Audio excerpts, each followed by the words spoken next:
pessoal, estamos com mais um vídeo aqui no nosso canal Em Breve um Poliglota e hoje é a nossa 10ª aula de japonês, de Nihongo. E como eu sempre peço, se você ainda não assistiu a nossa aula anterior, clique no quadradinho que está aparecendo na sua tela escrito aula 9, assiste a aula 9 antes de assistir a aula de hoje, que é a aula 10, para não perder a sequência das nossas aulas, ok?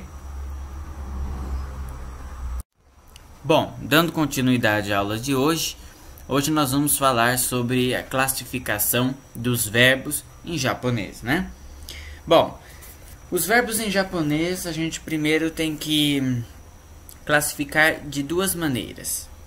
Em ru, né? Os verbos que a gente vai chamar de ru e os verbos que nós vamos chamar de u. Por quê? Por causa da terminação, né? O ru geralmente são verbos que terminam em eru e iru, tá? Por exemplo, comer, taberu, taberu. Pode perceber que tem eru no final, né? Esse aí é o verbo vestir, né? O verbo kiru, kiru. Neru, neru. O verbo dormir. Miru, miru, ver. Oshieru, oshieru, ensinar. Okiru, okiru, levantar-se. Ok? Então esses verbos aí são um dos verbos, né, que a gente pode dar como exemplo para poder exemplificar esses verbos que vão ser classificados como verbo ru. Ok? Já os verbos u, eles geralmente terminam em consoante mais u. Então, que é esse consoante mais u? Você vai pegar uma letra, uma consoante, né? E colocar um u do lado. Logo, isso vai acabar coincidindo com verbos, né? Que também terminam com RU, já que R é uma consoante e tem um u do lado. Então terá verbos que pode ter esse eru, esse iru e que também serão considerados como verbo u, que são o caso das exceções que a gente já já vai falar. Então vamos ver aqui alguns exemplos dos que terminam com esse consoante mais u sem precisar tocar nessas exceções. Então vamos lá. Hanasu, hanasu, falar. Kiku, kiku, ouvir. Nomu, nomu, beber. Kau, kau, comprar. Shinu, shinu, morrer. Mitsu, mitsu, ter ou levar consigo. Também pode ser possuir, pode ser também pegar, ok? Bom, então agora nós chegamos à parte de ver as exceções. Então aqui, nesse quadro preto, eu vou escrever alguns verbos que a gente pode estar classificando como exceções, tá? A esses tipos de verbos. Então eles vão terminar com ru, tá? Às vezes com eru, iru. E em vez de ser classificados como verbo ru, nós vamos classificá-los como verbo u, ok? Porque são exceções. Então vamos lá. O primeiro é iru. Iru significa precisar. O outro é kaeru. Kaeru, ir para a casa, né? Kiru, kiru, cortar. Shaberu, shaberu, conversar. Shiru, shiru, saber. Hairu, hairu, entrar. Hashiru, hashiru, correr. E por último, hineru, hineru, torcer, entortar, pode também ser enrolar, etc. Então esses verbos aí, ó, você percebeu que eles terminam com eru, iru, mas eles não podem ser considerados como verbos ru, e sim como verbo u, ok? E tem outras exceções, mas esses aí são um dos verbos principais que eu acho mais interessante a gente estar focando nesse momento, ok? Bom, fora isso, nós temos dois verbos, ó, suru e kiru também. Aí você pode estar se perguntando, nossa, mas eu já ouvi 3 kiru e escreve de duas maneiras diferentes, né? Ó, o kiru de vestir, né? Ali nos verbos ali da classificação ru, né? Nós vimos também o kiru de cortar ali no quadro das exceções. E agora esse segundo quadradinho preto que eu acabei de mostrar, que também é kiru. Então, os três são kiru, mas pode perceber que nós temos kanjis diferentes para poder escrever esses 3 tipos de verbos. Então, o suru, primeiro, é o verbo fazer. E o kiru é o verbo vir.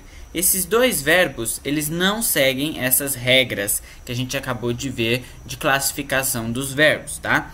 Eles são classificados de uma outra maneira. Por quê? Essas classificações dos verbos servem para quê? Servem para a gente poder depois conseguir conjugar os verbos de uma maneira mais fácil através dessas classificações ru, u, tá? Que elas vão seguir as mesmas terminações, os mesmos jeitos de conjugar. Já o suru e o kiru, que é o fazer vir, eles não vão seguir. Então a gente não classifica eles dessa maneira, porque eles têm uma conjugação totalmente diferente desses outros verbos, ok? Bom, espero que vocês tenham entendido essa parte da classificação dos verbos, tá? Então, uru geralmente termina em eru, iru, né? Como o verbo comer, vestir, dormir, ver, ensinar, levantar-se. E o u geralmente em consoante mais u, falar, ouvir, beber, comprar, morrer, ter e levar consigo, que são em japonês, né? Esses verbos são classificados como u e o outro ru. E as exceções ali no quadrado preto, né? No quadro preto a gente viu as exceções que mesmo terminando em eru, iru, esses verbos eles são classificados como verbos u. E o verbo suru, kiru, que não seguem essas classificações, porque quando a gente for conjugar por classificação, eles não vão entrar porque tem uma conjugação diferente. Ok? Bom, agora nós vamos entrar na seção kanji. Como eu já havia dito em outras aulas, que toda aula nós vamos ter a seção kanji para a gente poder estar aprendendo cada kanji do japonês, para depois ser mais fácil. Conforme as aulas vão passando, a gente já vai tendo alguns kanjis na cabeça, a gente já vai reconhecendo alguns deles, ok? Hoje nós vamos falar sobre kanjis de dobutsu, que são kanjis de animais, ok? Dobutsu. Então, o primeiro kanji aí, né, nós temos a leitura onyomi bai e a leitura kunyomi kai, ok? Esse kanji aí, ele significa marisco, conchas, tá? Essa parte marinha aí da nossa natureza, tá? Então, onyomi bai e kunyomi kai, ok? E aí nós temos 7 traços, né? Pode contar aí, 7 traços para desenhar, como dizem as pessoas, né? Desenhar, mas na verdade escrever. Então, para desenhar ou escrever esse kanji, ok? E esse kanji, ele assume a posição 1787 de frequência nos jornais, nas revistas japonesas. Ok? Próximo kanji é o kanji de inseto. Também pode significar temperamento, dependendo do contexto. Ok? Leitura onyomi, chu ou ki, né? E kunyomi, mushi, ok? E aí nós temos um kanji de posição de frequência 1351, tá? Então ele assume a posição 1351 de frequência nos jornais e revistas japonesas. E esse daí tem 6 traços, ok? O outro kanji é o kanji de cachorro, cão, né? Em onyomi nós temos a leitura ken, né? Ken. E a kunyomi inu, inu, ok? Aí nós temos 4 traços para ele.